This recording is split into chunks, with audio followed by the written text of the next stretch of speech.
Hi, welcome to this webinar on fingerspelling and literacy for deaf and hard of hearing students. I'm Brenda Schick from the University of Colorado at Boulder.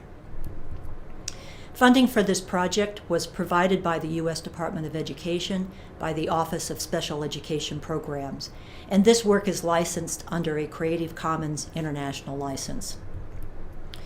I'm the co-principal investigator for the Center on Literacy and Deafness. I'm also a former teacher of the deaf. I'm a CODA. I grew up in a deaf family, and I'm interested in both spoken and sign language development in deaf and hard of hearing children. And CLAD is a national research and development center. So today's goals are to provide you with an overview of fingerspelling development, to show the relationship between fingerspelling skills and reading skills in deaf and hard of hearing children, and show that fingerspelling may be a possible route to decoding skills. And this is probably the most important part of this talk today. So fingerspelling in ASL is a very important part of the lexicon in both ASL and in simultaneous communication. I sometimes encounter teachers and interpreters who have the misconception that SimCom should minimize fingerspelling, but that's simply not true. Fingerspelling is also common in deaf signers. Research has shown that adults fingerspell about 12 to 35% of what they sign. And fingerspelling is in our earliest movies of ASL. There's also many English words that must be fingerspelled. There are no signs for words like leopard, chess, saddle, things like that. Linguists recognize that fingerspelling is a phonological system. We often think about ASL phonology, the phonology of ASL signs, but the phonology of signs is not exactly the same as the phonology of fingerspelling, but linguists are finding some interesting overlaps.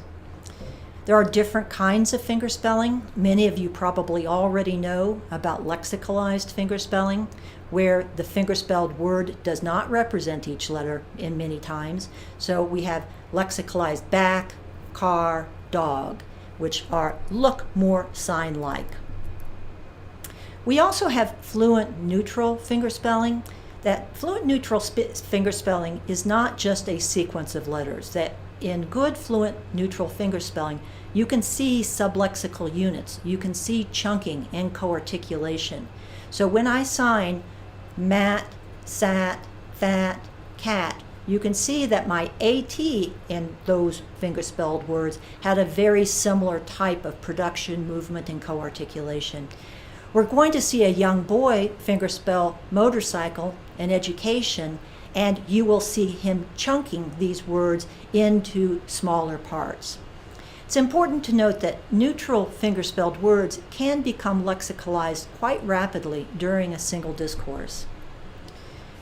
In terms of development of fingerspelling, many deaf parents fingerspell to their young babies, even after birth. They know that their babies can't understand fingerspelling, much like we know that babies can't understand talking to them, but we do it anyway because eventually they will pick it up. And indeed, deaf children with deaf parents often fingerspell at a very young age. But it's not really a fingerspelled word. It's sort of a big word. It's not just individual letters. And the cognitive representation is probably at the word level as well. And movement envelopes are very salient to them. So I had observed a 24-month-old deaf child with deaf parents who signed the word juice like this, the word pizza like this. Okay. So there was salient movement envelopes there as well, many missing letters, but it still functioned as a lexical item for her. Around 4 years of age, a deaf child with deaf parents sometimes begins to focus on the individual letters. They begin to notice that there's word internal parts to these fingerspelled words. And if parents have taught them, many can match hand-shaped to printed letters. Now, not all deaf parents encourage this type of activity, so it's one thing that we should always encourage even deaf parents to do with their children. You'll still see many articulation and hand-shape errors, which is typical development, just like it is with hearing children in spoken language. Let's look at a movie of Todd. He's a 4-year-old deaf child of deaf parents, and his parents are use a lot of fingerspelling, and this is his lexicalized version of dog. So that word is already in his vocabulary. But this next word, the teacher is going to ask him to fingerspell duck, and watch how he uses print to scaffold his fingerspelling. So he signs duck. She asks him to fingerspell it. He sort of shakes his head and points to the printed word. He can pick the printed word out. He spells D-U, looks at the print, C-K. And so he already has a very strong connection between print and fingerspelling. This is Connor, his older brother. And he's in a special fingerspelling intervention that we have that I'll be describing later, where he's learning big words like this. And watch how he fingerspells motorcycle, and you'll be able to see some of those chunks I was talking about.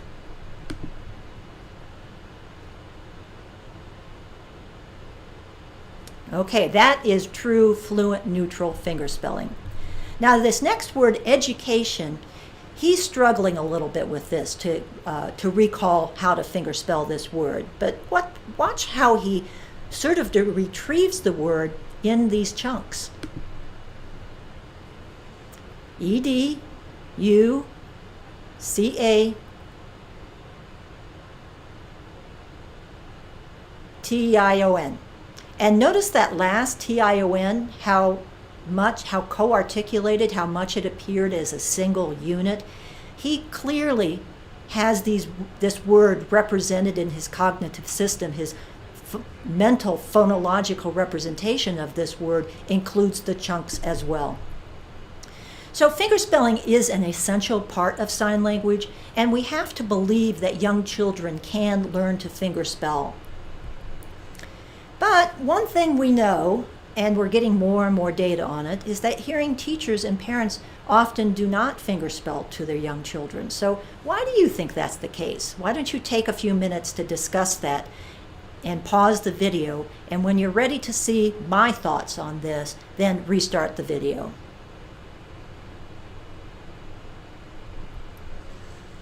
Okay, some of my top reason is that many people think that fingerspelling is a skill you learn when you learn to read, that you don't fingerspell until a child can read, because they associate fingerspelling as an English orthographic issue rather than a linguistic part of the language issue. So that's one reason, I think.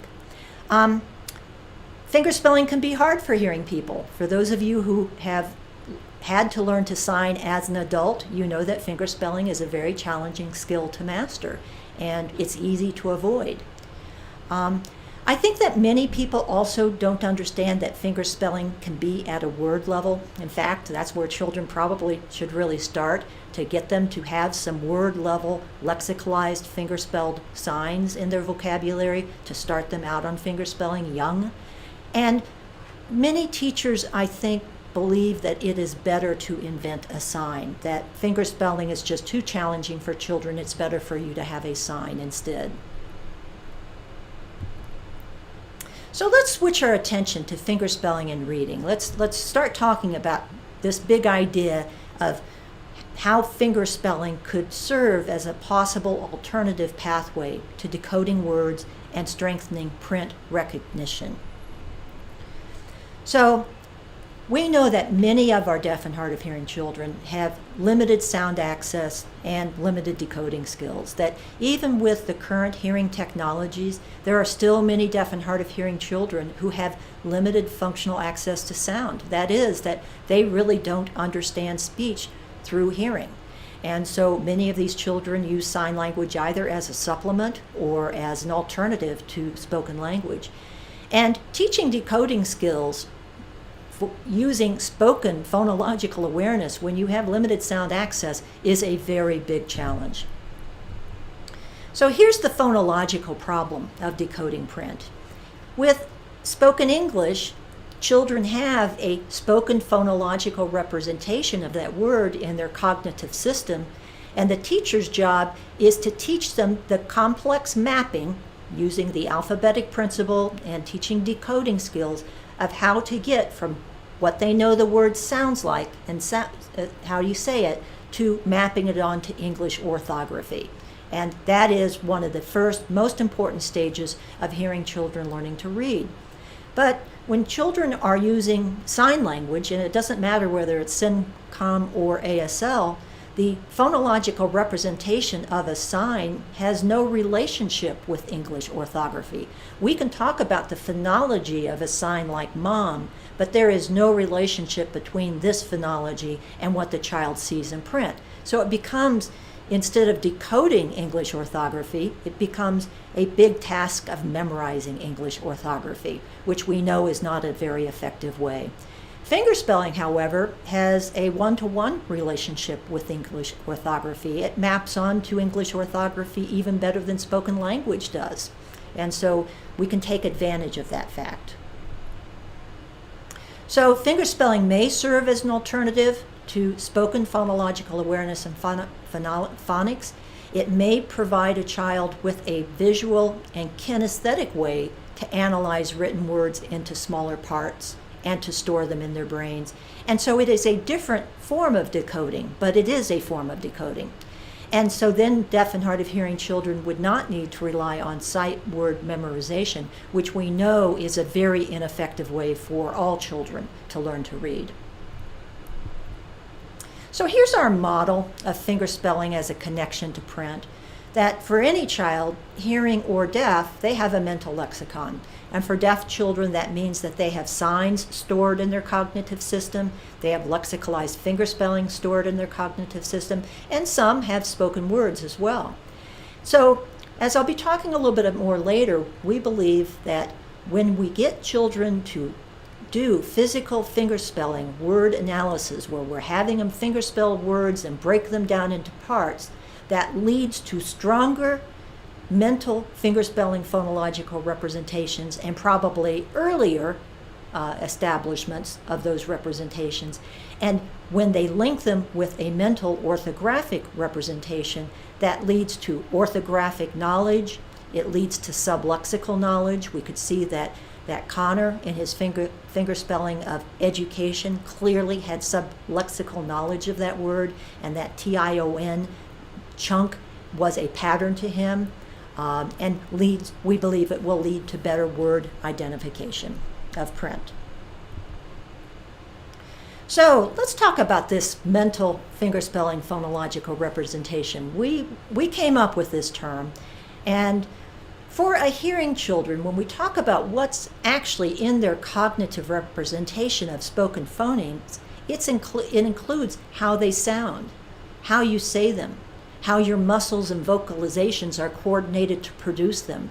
And even for hearing children, there's research that shows that there's lip reading in there as well.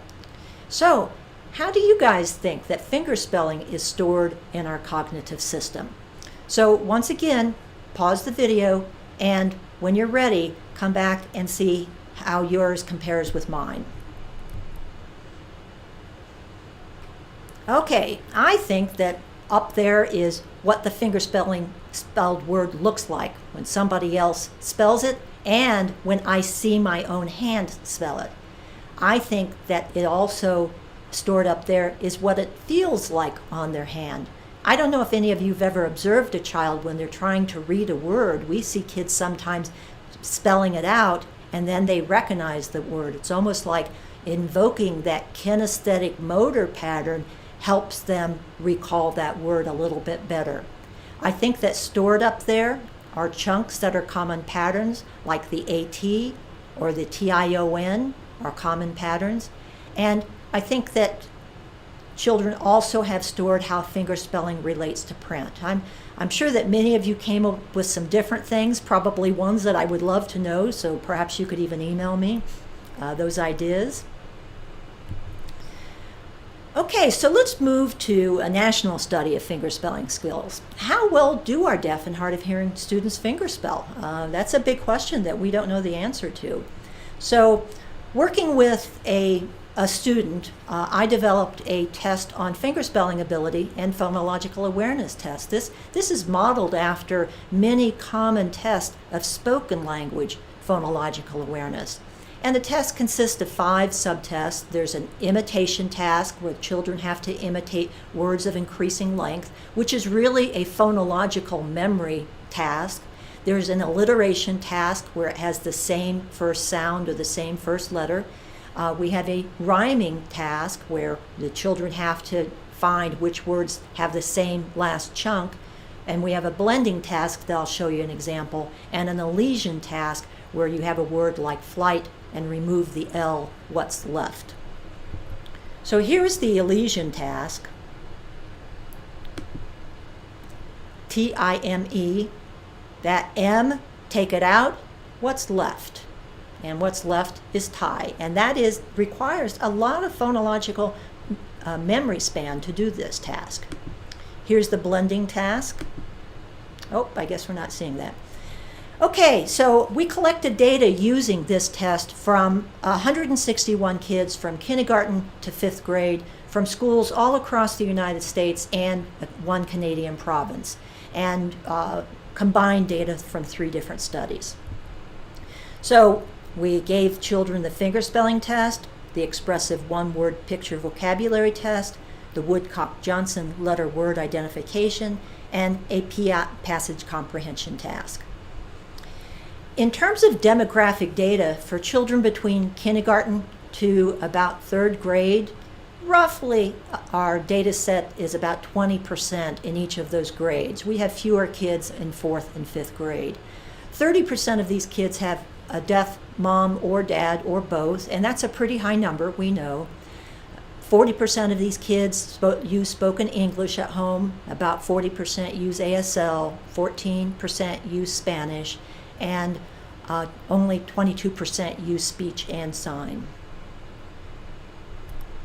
So here are the results of the test. This is percent correct on all of those different subtests, and along the top you can see the results for words, for alliteration, and for rhyming. And you can see those cling together pretty tightly. So, imitation alone tells us a lot about what a child can do.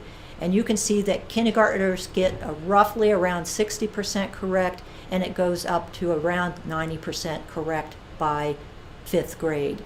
But elision and blending are much harder tasks, and they are also clinging together, that kindergartners very rarely are able to get more than 10% of the items correct, and it only goes up to about 70% in 5th grade. Now, remember, none of these children in this particular study have ever been in a program that taught them fingerspelling explicitly, that most of them learned how to do blending and elision just because they know how to do fingerspelling. That's not a task that is used in school.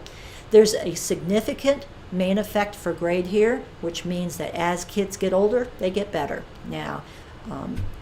So interesting data. So how does fingerspelling correlate to reading in this particular group? Is there a relationship between reading skills and fingerspelling skills? So here are the correlations between fingerspelling skills, reading, and vocabulary skills. And let me just walk you through this, that when you look at age and fingerspelling, there's a correlation of 0.62, which is a pretty moderate correlation.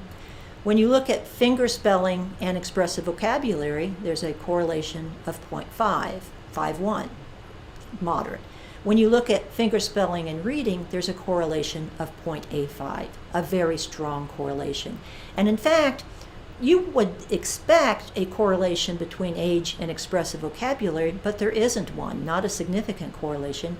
And there's no significant correlation between reading and expressive vocabulary, although there is in many research studies. And one of the reasons is that the fingerspelling effect is so strong, it wipes out the effect of age on reading and expressive vocabulary on reading. So we know that fingerspelling skills are significantly related to both reading and vocabulary after controlling for age.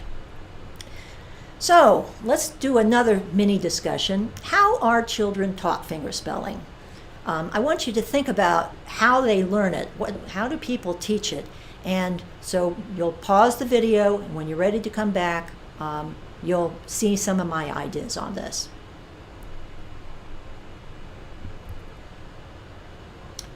Okay, how are children taught fingerspelling? Well, one major way is through daily exposure, that many teachers and parents fingerspell to their children and use it as an active part of the language. And there are also lots of commonly fingerspelled words we see that are used with young children, such as yes, what, early, do, no, many words that young children see very early in life. There's also many words that happen in classrooms that have no sign. So, the word hoof, fungus, hexagon, stirrup. In a 6th grade science lesson, there are words like nucleus, cytoplasm, cell membrane, oxygen, things like that. So children may be exposed through fingerspelling, through a teacher or parent fingerspelling some of these words. So through exposure at school or home, a word comes up that needs to be fingerspelled. We have a study in progress with one of my doctoral students, Marcia Walsh. She's looking at how much do teachers actually fingerspell in the classroom. And as you might guess, there's quite a big range. Our preliminary data shows that the teacher who fingerspelled the least fingerspelled 32 words in 40 minutes worth of lessons. That's less than one fingerspelled word per minute. The highest used 119 fingerspelled words in 40 minutes, which is roughly around 3 per minute. And the average was less than 2 fingerspelled words per minute. And what we're also finding is that teachers in total communication programs tend to use even less fingerspelling than that. So kids really don't get exposed to a whole lot of fingerspelling. In fact, I'll show you another way that children are taught fingerspelling is by connecting fingerspelling with classifiers and general signs. One of the things we know from the research literature that particularly deaf teachers and many hearing teachers connect signs, print, and fingerspelling. And one technique that's commonly called chaining is where the teacher might point to the printed word forest, and then sign forest, and then fingerspell forest, and then sign forest again. So the teacher is creating a chain between the print, the sign, and the fingerspelling.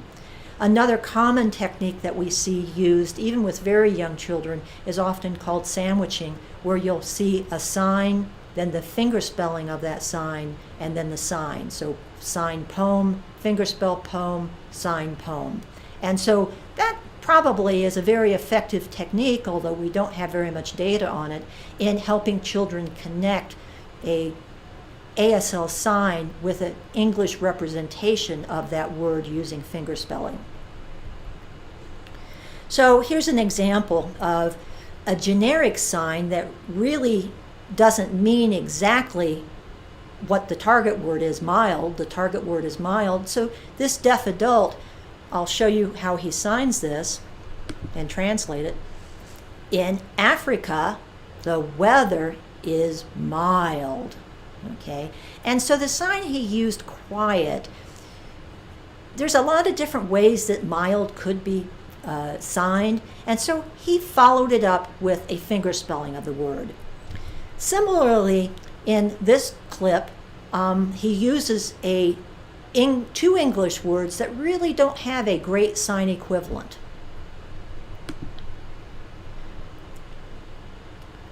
We rode around in a Jeep and looked at the different wild animals.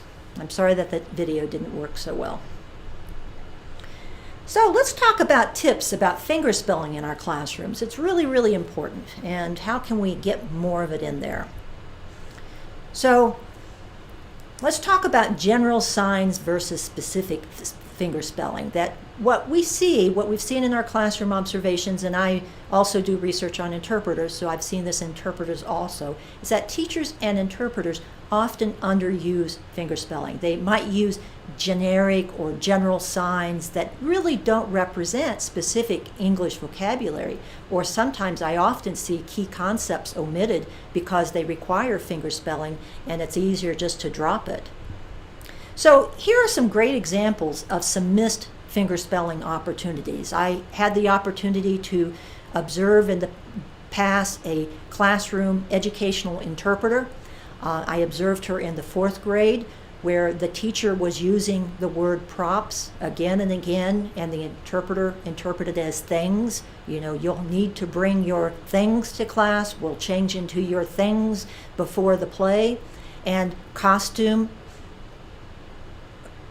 turned into clothes instead of being the more specific costume.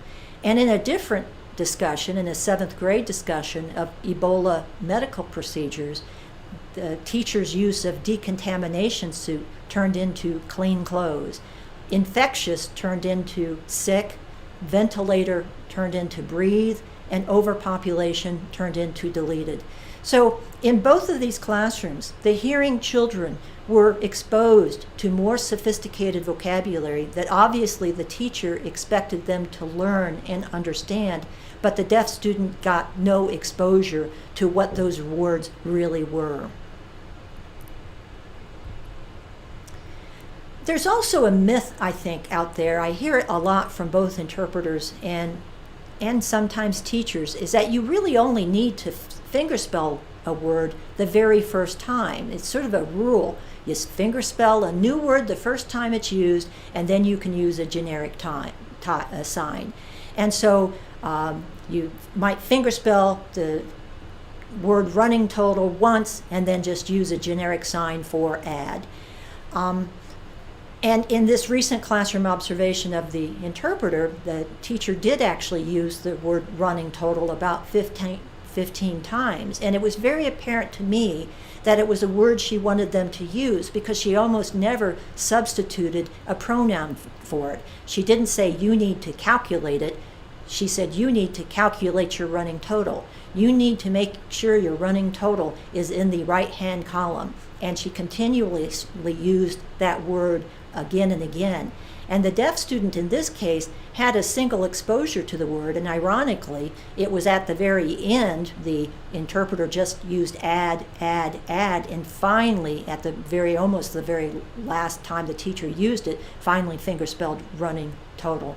And I've had other people tell me that, well, I fingerspelled that word last week when I introduced it, so I can just use this generic sign a week later. And the chances are very high that if a hearing children cannot learn a new vocabulary item from a single exposure some time ago, a deaf and hard of hearing child won't either. So it's my belief that this is not a good rule. So I also really believe that new vocabulary should be fingerspelled using neutral vocabulary, nice, clean, clear fingerspelling, not lexicalized fingerspelling. We have some preliminary data that lexicalized fingerspelling is actually used more frequently during vocabulary instruction, and that neutral is used during instruction. And in my mind, when you're introducing new vocabulary, that's when you really want to fingerspell this word often and have the children fingerspell the word often so that they get that motoric use of this fingerspelling as well, the kinesthetic, they get to see it from their side of the hand. It's just as important for them to use that neutral fingerspelling as it is for the teacher. So I guess following up on that, you need to spell words clearly. Don't lexicalize all fingerspelling. Lexicalized fingerspelling permits deletion of letters and movement patterns that children need to see, that neutral, fluent fingerspelling. And many children spell all words as if they are lexicalized, and we need to help them pay attention to all the letters in the words. They need to learn to spell those words using proper chunking and getting that correct mental phonological representation. Another thing I've seen in classrooms that we should expect children to see the whole fingerspelled words. That when a child asks how a word is spelled, the teacher needs to spell either the entire word or as big of chunks as she or he thinks that the child can handle. That the child needs to be able to hold that fingerspelling in their phonological memory in order to be able to later to write it or to read it. That we have to help increase that length of their phonological memory. And this is a developmental process that requires learning. So it could be with young children, you fingerspell it to the child in chunks, or that you fingerspell the whole thing, let the child get as much as possible, go back and fingerspell it again, let the child get as much as possible. But probably the worst thing to do is to spell one letter, let the child look at it, write it down, spell the next letter, let the child look at it, write it down. That is not helping the child learn the word. It is helping the child learn to, I know what printed letter goes with that handshape. So you need to expect children to see that whole word. In our data, children can imitate the word caterpillar at about 4th or 5th grade. I guess one of my big questions, or our team's big question, is can we lower that age? Can we strengthen a student's phonological memory so that they can do that at a younger age? Can we work at helping students retain whole words and longer chunks? So ways that we can incorporate fingerspelling is use it early in development and often. Use it in preschool. Help parents realize that they can expect their children to learn fingerspelled words. Not a huge number, but certainly they can learn some fingerspelled words. You can use fingerspelling when reading and making connections to print. So it's that whole chaining notion of creating a connection between print, the sign, and fingerspell. We should always fingerspell names, restaurant names, names of games, toys. Todd, that 4-year-old you saw, already had the fingerspelled version of Lego in his vocabulary. And we have seen children where they don't even know how to fingerspell the names of their siblings. They have invented signs for when you ask them what their favorite restaurant is, they have an invented sign for Taco Bell. Things like that. And so we want to encourage people to fingerspell words instead of inventing signs or using generic signs. And certainly those technical terms really need to be fingerspelled, and often.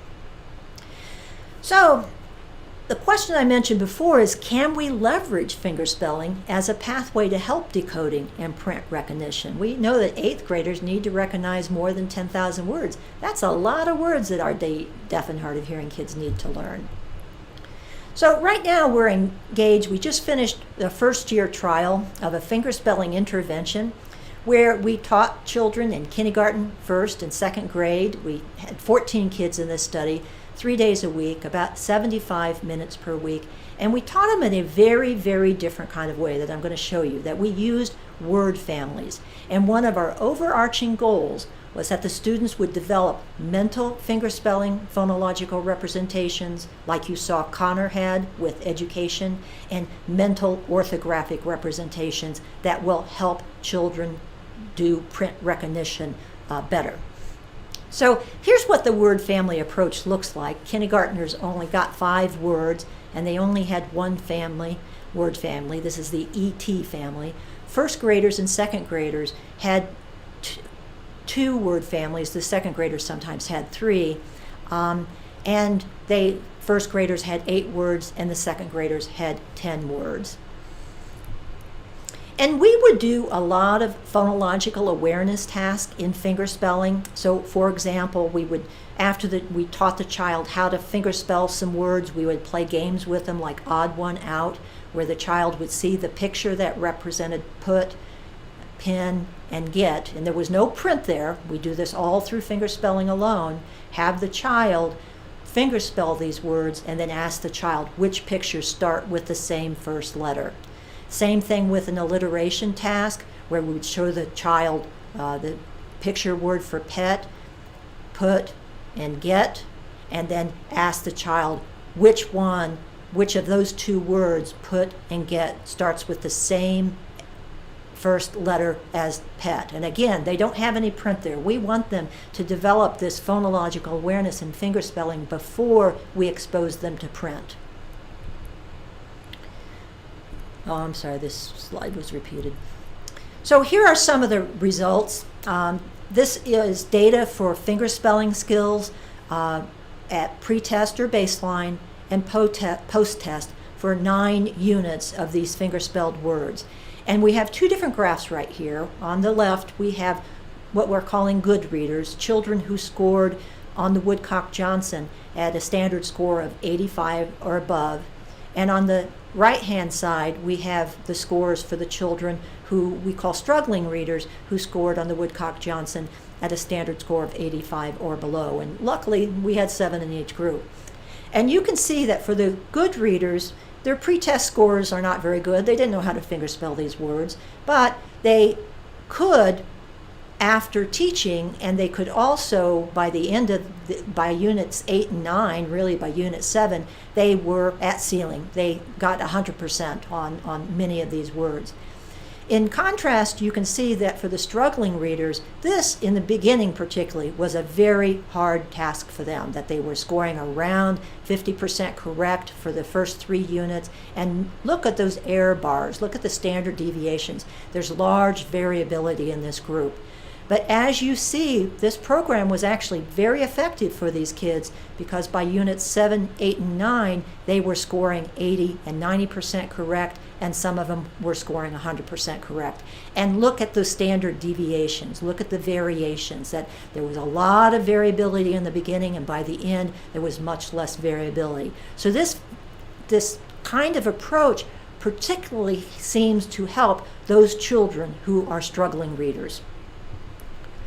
These are the results for print recognition. So at the end of the unit, could they recognize the printed version of this word? And you can see for the good readers on the left, for the most part, they could. And in fact, notice that the print recognition is even a little bit better than being able to fingerspell a word. And that's because for all of us, we recognize more words from print than we're able to actually spell. And that's why spell check's so wonderful. For the struggling readers, we saw the same thing as we saw with fingerspelling, is that in the beginning, it was very challenging for them. They got about 40% correct, and lots of variability. But by units 7, 8, and 9, they were recognizing 80 to 90% of these words. They were performing nearly as good as the kids who are good readers. So this is pretty remarkable data. These are also interesting data. Remember those data I showed you from that national sample, from the kindergarten to 5th grade national sample? Well, the bar in this represents that national sample, and all of the error bars represent one standard deviation of that national sample. And what we did is we gave this test to all of our intervention kids, and these are their imitation scores at pretest. And each dot represents a single child. And you can see a lot of these kids are not doing very well compared to the national average. We have many dots that are actually low, way near -1 standard deviation, and many kids who are below 1 standard deviation. But then you look at their results compared to the national sample at post-test after they've gone through this year-long year-long intervention. And to me, the results are pretty amazing, that every single kid is scoring very near or above the national sample. And look at the little brown dot for the one child we have in 3rd grade who was actually not she was in a 1st grade version of this intervention. And you can see she moved from being more than 1 standard deviation below the national sample to being right on average. And so these are pretty remarkable data showing that we did actually improve these kids compared to the national sample. This slide shows examples from one single child on imitation of fingerspelling in that test I just showed you. And this was his responses in the fall, and then the spring, 1 year after he had been in the supplemental fingerspelling program. And you can see in the fall he knew how to fingerspell dog. Foot he didn't, but spelled it T-E-T-E. Sock was T-B-I, which it doesn't even resemble an allowable English word. Fish was I-G-F-G, which is also not an allowable word. However, if you look at his spring responses, he still knows the word dog. He got foot wrong, but notice that the error he made was not imitating the T, but instead the S, two very close hand shapes. And his imitation of the word sock wasn't correct, but notice that it also is an allowable English form. Same thing with fish. He only got the vowel wrong. Instead of an I, it was an E. And all of his words in spring were allowable English responses or allowable English phonotactic patterns. So we believe that teaching fingerspelling and a word family approach is successful, that having children examine and analyze word internal structure of both fingerspelled words and printed words allows them to develop patterns in their mind, chunks in their mind, allowable patterns in their mind that allows them then to recognize new words, recognize these new words in print. And the motivation seems to be high as well, which we're really pleased about. So fingerspelling may be a great literacy tool, that it may provide a phonological representation of English print that for many good reasons is a one-to-one representation of English orthography. So it may allow children to decode words into a form that links to the mental orthographic representation. So what they have now is the phonological fingerspelling representation, mental fingerspelling phonological representation, the orthographic representation, and the printed word.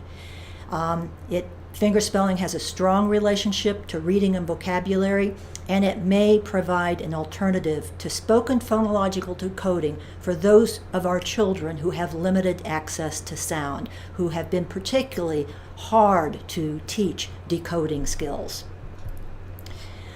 I want to acknowledge that no project like this is a single individual, that I've had a lot of help from my team at the University of Colorado at Boulder. I've had a lot of help from the team at Georgia State University as well, and I appreciate all the help they've given me. This project, parts of this project were funded by 3 different federal grants that I want to acknowledge, and here are some references for you.